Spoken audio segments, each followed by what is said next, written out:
Программа «Пациент в эфире». Здравствуйте. Еще раз о ней, о ротавирусной инфекции. Каждый год в это время врачи отмечают в Абхазии вспышку этой болезни. И этот год не стал исключением.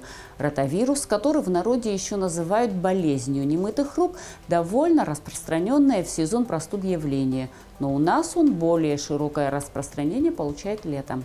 Подхватить его может и ребенок, и взрослый. Местное население уже привыкло к этому заболеванию. Однако туристам он портит отдых.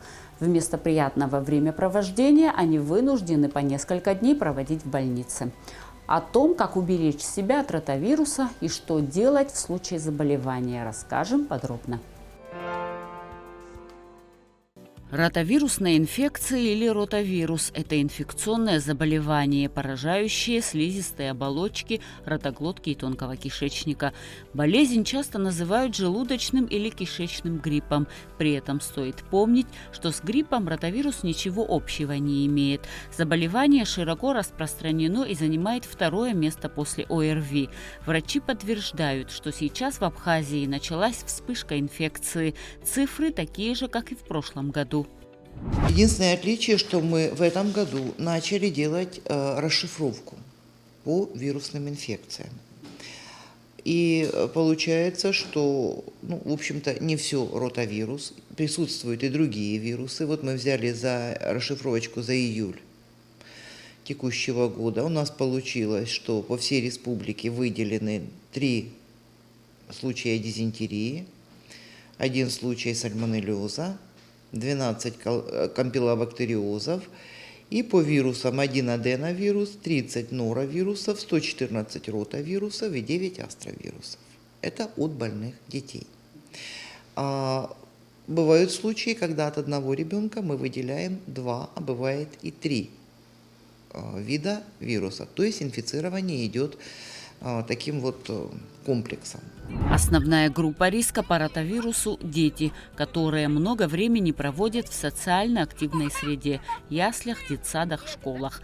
Находясь в постоянном контакте, они все вместе пользуются игрушками и другими предметами, часто забывая помыть руки. Если заражается один ребенок, инфекция в короткий промежуток времени распространяется по всей группе. Многие туристы приезжают к нам на отдых с маленькими детьми и практически все свое время проводят на пляже. Пациенты поступают в больницы не только с инфекциями, но и с тепловыми ударами, перегревами. Также нередки случаи, когда кишечник не справился с непривычной или же обильной едой. Это случается не только с отдыхающими, но и с местными жителями. Много детей младшего возраста, много детей отдыхающих.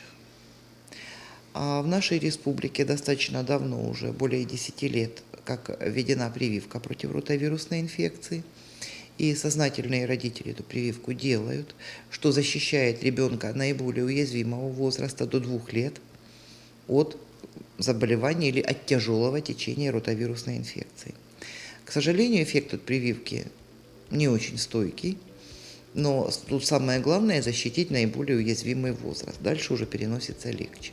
Ротавирус очень стойкий. В водопроводной воде он живет до 60 дней, на овощах и фруктах до 30 суток, на прочих предметах от 10 до 45 дней. Он проникает в организм через рот и размножается в желудочно-кишечном тракте. Инкубационный период длится от 1 до 5 дней. Заражение может произойти при употреблении инфицированных воды и пищи. Однако одна из основных причин распространения ротавирусов – банальное несоблюдение правил личной гигиены. Не зря ротавирусную инфекцию называют болезнью грязных рук. Через них она чаще всего и попадает в тело. Источник ротавируса – фекалии зараженного человека, которые могут содержать более 10 триллионов вирусных частиц на грамм. При этом для передачи инфекции достаточно менее 100 частиц. Они остаются на плохо вымытых руках и уже с них попадают в рот и ЖКТ. У нас в основном все говорят: виновато море. Но вот мы до прошлой недели включительно в морской воде мы отбирали в 13 точках по городу Сухум. Мы отбирали в 8 точках по городу Новый Афон. Ничего из перечисленных мною микроорганизмов в воде обнаружено не было. А вот на этой неделе я уже жду, сейчас постановочка сегодня будет закончена, я жду, что вирусы в воде появятся. Почему я жду? Потому что, к сожалению, родители, особенно те, которые приехали отдыхать, они, несмотря на то, что ребенок болен, они продолжают водить его на море. Я знаю случаи, когда мама приводит ребенка в инфекционную больницу, делают капельницу, ребенку становится полегче, и она на следующий день ведет ребенка на море.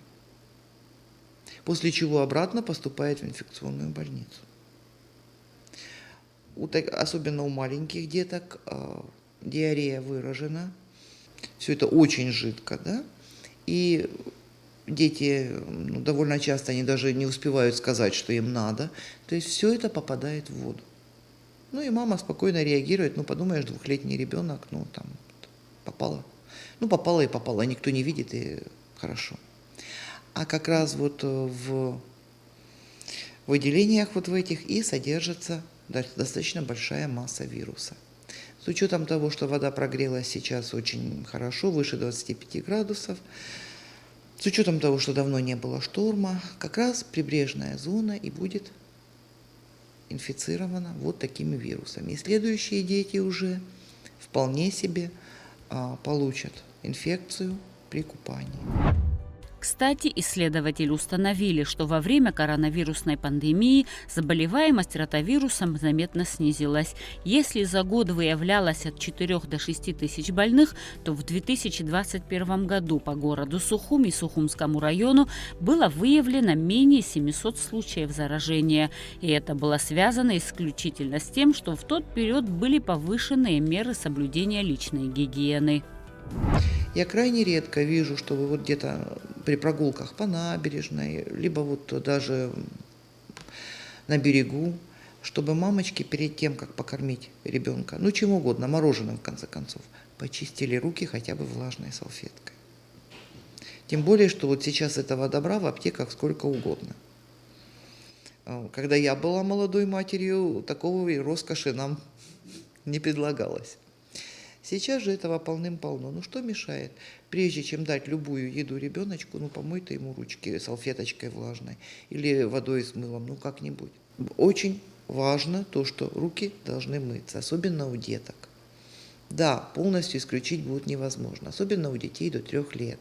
Это та категория, которая у нас болеет кишечными инфекциями в течение всего года. Потому что этот возраст все исследует на вкус. Любые предметы, то есть этот ребенок еще не понимает, что есть вещи съедобные, есть вещи несъедобные. Он с одинаковым энтузиазмом грызет хлеб, и с тем же энтузиазмом он грызет свою игрушку, либо то, что он считает игрушкой. Но более старшая категория, опять-таки, уже должна немножечко аккуратнее относиться. У нас возраста в основном это дети и подростки, да, взрослых мало. Что есть, то есть. Потом и нашим гражданам, и отдыхающим овощи, фрукты, приобретенные где угодно, в магазине, на рынке, нужно обязательно хорошо помыть. У нас растут на улицах фруктовые деревья, особенно алычи много всегда, да? Можно ее кушать, почему нельзя? Только помыть надо. Просто зачастую мы видим, как идут отдыхающие чаще всего, ежевика растет, вот они сорвали и тут же покушали. Не надо так делать. На этой ежевике находится масса всего интересного. Чтобы получить информацию о масштабах заболевания, мы направились в Сухумскую городскую инфекционную больницу. На сегодняшний день ситуация здесь такая же, как и в прошлом году, говорят врачи. С середины июля идет рост заболеваемости ротавирусной и другими кишечными инфекциями. Сейчас очень хорошо стали определять ПЦР-диагностику, то есть мы можем выявить возбудителя, точно знать, это вирусная этиология инфекции или бактериальная. Очень много деток, и местные, и приезжие, и амбулаторно очень много обращаются. В принципе, за сутки сегодня 127 было. Я думаю, будет еще больше. Прошлый год был до 150, пока не догнали. Терапия идет в зависимости под мониторингом анализов. Мы стараемся не назначать антибактериальную терапию, потому что это вирус, антибиотики на него не действуют. И если уже не присоединяется бактериальная вторичная инфекция, у нас детки идут чисто на регидратации, на правильной диете, пробиотики, сорбенты, ферменты. Если приходит амбулаторно второй раз, в принципе, из первого раза мы пытаемся уговорить, чтобы легли с детками в больницу. Потому что маленькие дети осложняются, тем более в такое жаркое время года. Они потеют, они не пьют, они очень обезвоживаются. И так бывает то, что отказавшись один раз, приходит уже ребеночек как тряпочка. Ложатся уже ребенок тяжеленький. В стационаре бесплатно, в амбулатории тоже бесплатно. Наплыв идет вот с 6 утра до обеда, потом немножечко передышка, и с 6 утра до 12 вечера. И потом с 12 вечера до 6 утра тихо, потихо, 1, 2, 3 человека друг за другом тянутся. А вот в эти часы прямо идет хороший наплыв, что амбулаторно 2-3 врача, у нас амбулаторные палатки оборудованы, но места не хватает, приходится даже ждать иногда. И плюс взрослое отделение, там тоже идет увеличение обращаемости. То есть до 30 человек в день взрослые тоже обращаются. Справляемся, нам вот, конечно, на подмогу из России врачи приехали. Большое спасибо им за это. Справляемся, все под контролем. Надеюсь, никаких экстренных вспышек, таких огромных массовых заболеваний не будет. Взрослые тоже болеют ротавирусом, но обычно у них он протекает мягче и быстрее. Риску заражения наиболее подвержены люди с сопутствующими заболеваниями, особенно с поражениями кишечника, а также с подавленным иммунитетом, к примеру, при онкологии и ВИЧ-инфекции. У этой категории пациентов ротавирусная инфекция может протекать тяжелее. Заболевший человек заразен до конца проявления симптомов, обычно в течение недели. Наиболее тяжело переносят болезнь дети в возрасте от 6 месяцев до 2 лет. В этот промежуток времени инфекция часто приводит к госпитализации. Это связано с тем, что малыши очень быстро обезвоживаются, так как отказываются пить при высокой температуре и теряют жидкость с рвотой и диареей. Этим и опасен вирус для детей нежного возраста. Ульянова Юлия Александровна, Москва. Скажите, предположительно, где вы могли заразиться? Вам поставили диагноз ротавирусная инфекция, да? Верно, да. Вариантов много. Отель, бассейн, гигиена, все вместе. Море, наверное, в меньшей степени. Тяжеловато, но 3-й день уже полегче. А как вас здесь приняли? Хорошо, быстро и оперативно. Да, поэтому спасибо ребятам. Свежба Милана, Татьяна, мы местные, проживаем в городе Сухум. Кишечная инфекция, да, скорее всего на море. Хоть мы и купаемся каждый день, ходили, гуляли, но вот что-то пошло не по плану. Сколько вы уже лежите? 4-й день.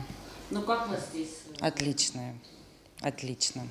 Обстановка прекрасная, врачи тоже очень внимательные, отзывчивые.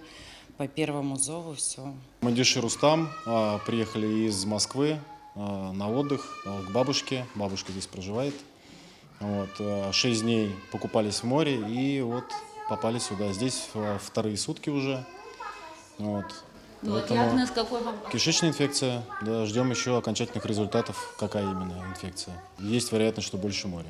Потому что ребенок все-таки любит понырять и, естественно, глотает воду.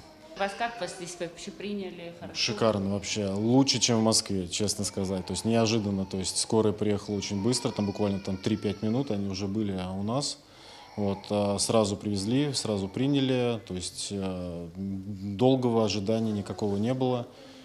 Все врачи замечательные. А медсестры постоянно очень дружелюбно относятся, особенно к детям.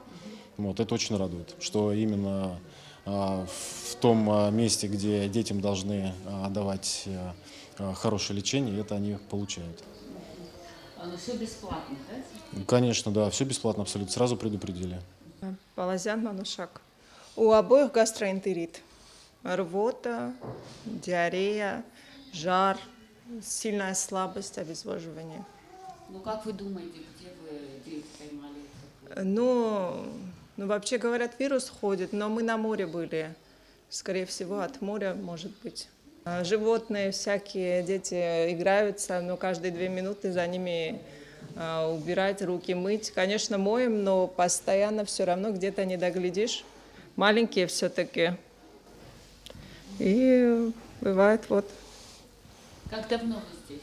Мы со вчерашнего дня. Мария Лостовая. Да. Из Москвы, да. С каким диагнозом? Ротовирусная инфекция. Мы только приехали, пару раз искупались и сразу сюда угодили. Как он переносит? Это стойко очень. Очень стойко. А какие симптомы? Рвота, понос, высокая температура. Как вас приняли здесь врачи? Как бы? Очень хорошо. Очень доброжелательные, внимательные. Я даже не ожидала. Самой надежной защитой от ротавируса является вакцинация. Она показана всем детям в возрасте от 2 месяцев до 2 лет, у которых нет медицинского отвода. Чаще всего ее проводят в возрасте от 6 до 32 недель, что снижает риск заражения на 80% и защищает от тяжелого течения заболевания. Сегодня в мире существует 2 вакцины от ротавируса для детей – Рототек и Ротарикс, которые являются эффективными сразу против 5 штаммов. В Абхазии используют вакцину Рототек. К сожалению, у нас все прививки сейчас проводятся по выбору. Мама хочет – прививает, не хочет – не прививает. Никакой возможности заставить маму нет. Это все добровольно.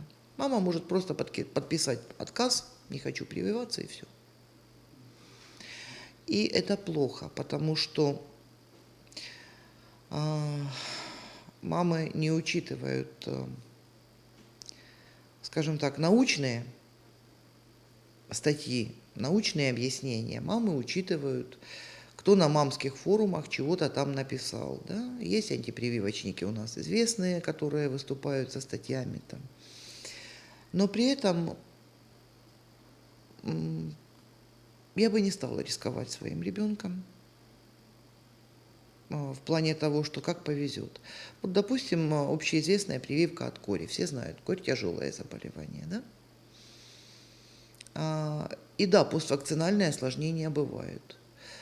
И да, бывают даже смерти от прививок. 1 на миллион. Это статистика. Смерть от самого заболевания 1 на 10 тысяч.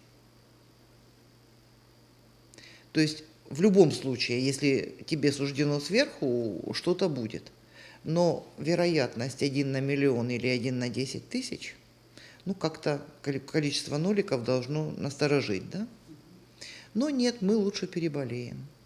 В итоге получаются тяжелые заболевания. Коклюш. Вот сейчас у нас идет вспышка коклюша. То же самое, начали болеть молодые взрослые. Это послевоенные в основном взрослые. Я понимаю, что где-то года до 96-97 все было очень сложно с прививками. Первое время, во время войны и сразу после их просто не было. То есть детей невозможно было привить. И вот теперь у нас появляются семейные случаи, когда непривитые в свое время молодые родители заражают своих же детей. И иногда в таком возрасте, в котором ребенку делать прививку еще рано.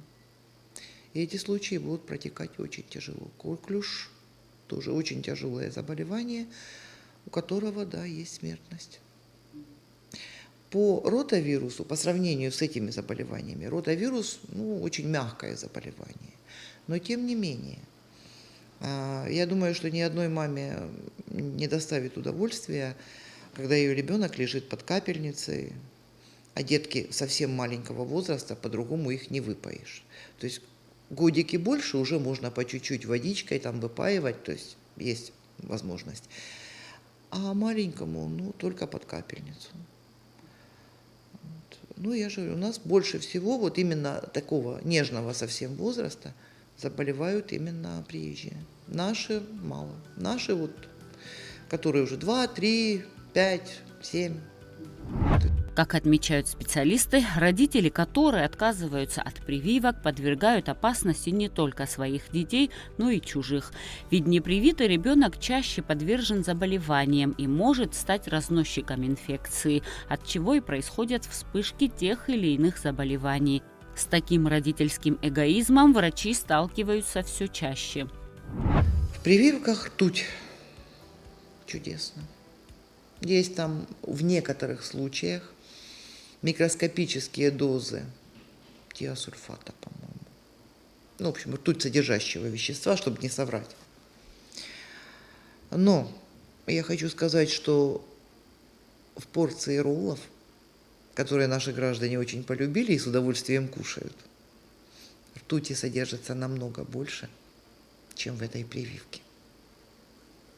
И мало того, в этой прививке она в той форме, которая разрушается и выводится из организма.